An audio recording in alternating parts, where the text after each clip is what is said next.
हरिओम प्रिय दर्शकों, मैं हूं पंडित बलराम पांडे। हाजिर हूं अप्रैल 2023 कन्या राशि वालों का मासिक राशिफल लेके।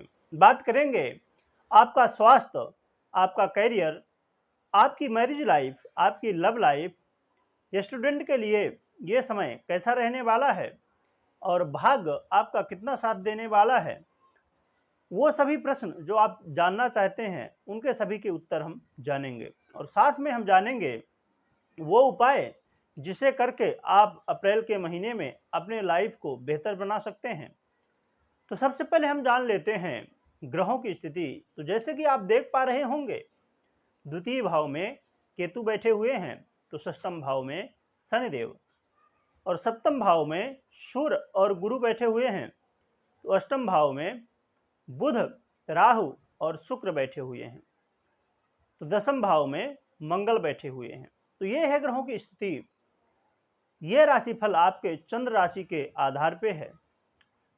तो सबसे पहले हम जान लेते हैं कि आपका स्वास्थ्य कैसा रहने वाला है। तो जैसे कि आपके स्वास्थ्य के अधिपति बन रहे हैं बुधदेव। प्रथम भाव में जो राशि है बुधदेव की है और बुधदेव की स्थिति बेहतर नहीं है क्योंकि बुधदेव अष्टम भाव में बैठे हुए हैं।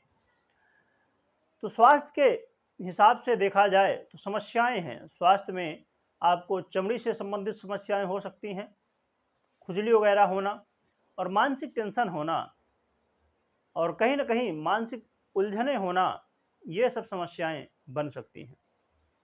और आपके मान सम्मान में भी कहीं ना कहीं कमी देखने को मिल सकती है।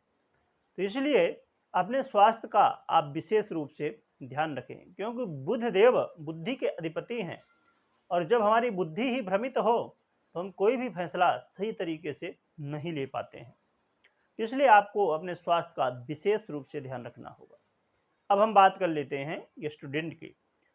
तो स्टूडेंट की देखा जाए तो पंचम भाव और पंचम भाव में शनिदेव की राशि है और शनिदेव बैठे हुए हैं षष्ठम भाव, जो कि षष्ठम भाव अच्छा नहीं होता। फिर भी शनिदेव अपने स्वराशि उसमें भी मूल त्रिकोण राशि के बैठे हुए हैं और साथ में शनिदेव षष्ठम भाव में कारक भी होते हैं। इसलिए स्टूडेंट के लिए ये स्थिति बहुत ज़्यादा समस्या तो नहीं है। हाँ, थोड़ी अड़चनें ये होंगी कि पढ़ाई में मन थोड़ा भ्रमित होगा, मन ऐसा लगेगा कि ना करें, पर फिर लास्ट में ये लगेगा कि नहीं, पढ़ाई करना ज़रूरी है।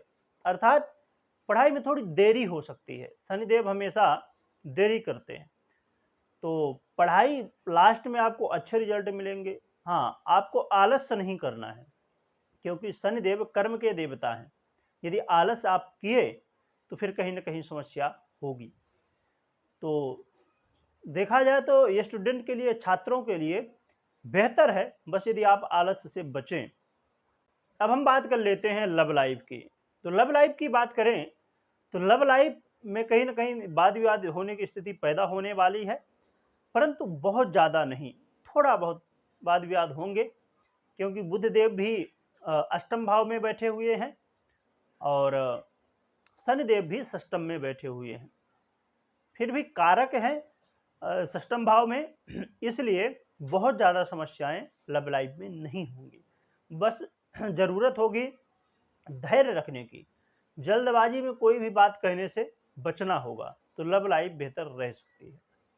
अब हम बात कर लेते हैं दाम्पत्य जीवन की। दाम्पत्य जीवन के लिए सप्तम भाव और सप्तम भाव में सूर्य देव भी बैठे हुए हैं और देवगुरु बृहस्पति भी बैठे हुए हैं और सूर्य देव चले जाएंगे 14 अप्रैल के बाद यहाँ पर अष्टम भाव में, परंतु देवगुरु बृहस्पति भी 22 अप्रैल को अष्टम भाव में जाएंगे। तो 22 अप्रैल तक स्थितियां तो बेहतर हैं, परंतु देवगुरु बृहस्पति जहां बैठते हैं तो वहां हानि भी करते हैं। देखा जाए तो स्थितियां बेहतर हैं, परंतु 22 अप्रैल के बाद थोड़ी स्थितियां ज़्यादा गंभीर हो जाएंगी क्योंकि 22 अप्रैल के बाद अष्टम भाव में देवगुरु बृहस्पति जाएंगे, तो फिर गंभीरता यहाँ पर रखनी होगी। आपको अपने विपरीत का, अपने लाइफ पार्टनर का सम्मान करना होगा, अपने लाइफ पार्टनर के प्रति पूर्ण समर्पण रखना होगा, वाद विवाद से बचना होगा और साथ में विच्छेदात्मक स्थिति भी पैदा हो सकती है क्योंकि सूर्य देव हैं, तो आपको अपने क्रोध में कंट्रोल रखना होगा, जिससे वाद विवाद ना हो, क्योंकि लाइफ पार्टनर हमारे पूरे जीवन के साथी हैं। थोड़े बहुत कोई ऐसी बातें हो जाती हैं छोटी मोटी, तो हमें संभालना चाहिए, चाहे आप हो चाहे आपके लाइफ पार्टनर हो। एक दूसरे को समझने की ज़रूरत है। जो कि देवगुरु बृहस्पति अपने राशि के हैं, तो समझने वाली बात तो वैसे भी पैदा होगी, परंतु फिर भी 22 अप्रैल के बाद खासकर थोड़ा आपको संभालना होगा। अब हम बात कर लेते हैं करियर की। तो करियर के हिसाब से देखा जाए तो करियर बेहतर रहने वाला है, क्योंकि मंगल देव आपके 10वें भाव में बैठे हुए हैं। परंतु आपको थोड़ा पहली जो बुध की स्थिति है उसके हिसाब से थोड़ा संभालना होगा, जल्दबाजी में कोई भी निर्णय नहीं लेना है। और मंगल देव आपको करियर के क्षेत्र में उन्नति दिलवाएंगे, वृद्धि दिलवाएंगे, परंतु साथ में जल्दबाजी भी दिलवाएंगे। तो जल्दबाजी में फैसला कोई भी करियर में नहीं लेना है। कोई भी आप डील कर रहे हैं वहाँ पर जल्दबाजी नहीं करनी है। बाकी करियर के क्षेत्र में आपको धन की भी वृद्धि मिलेगी और सुख में भी आपके वृद्धि होने वाली है। और गाड़ी वाहन वगैरह भी चलाने का, यात्रा करने का मौका मिलेगा। गाड़ी वाहन भी आपको प्राप्त हो सकते हैं, परंतु थोड़ी सावधानी भी रखनी होगी। जल्दबाजी भी कहीं भी, कोई भी क्षेत्र हो, गाड़ी वाहन आप चला रहे हों या यात्रा कर रहे हों या कोई भी निर्णय ले रहे हों, वहाँ हर जगह, क्योंकि मंगल देव आपके यहाँ पर बैठे हुए हैं और साथ में बुध देव भी प्रथम भाव में देव की राशि है और अष्टम भाव में बैठे। तो जल्दबाजी खासकर आपको नहीं करनी है। जल्दबाजी करने में सावधानी बरतनी है। तो इन बातों का थोड़ा आपको ध्यान रखना है। तो प्रिय दर्शकों, और भाग्य की देखा जाए तो शुक्र देव आपके अधिपति बन रहे हैं और शुक्र देव की स्थिति बहुत बेहतर नहीं है, और जो कि थोड़ी 6 तारीख के बाद बदल जाएगी। तो फिर आपको भाग्य का भी साथ मिलने वाला है, तब फिर स्थितियां बेहतर हो जाएंगी। इसीलिए मैं कह रहा हूं कि करियर के क्षेत्र में आपको सफलता मिलेगी, क्योंकि शुक्र देव भी 6 अप्रैल से आ जाएंगे भाग भाव में और स्वराशि के हो जाएंगे। तो फिर स्थितियां आपके पक्ष में आएंगी। तो प्रिय दर्शकों, अब हम जान लेते हैं उपाय। तो उपाय के रूप में आपको भगवान शिव की आराधना करनी है और साथ में माँ दुर्गा की भी आराधना आपको करनी है।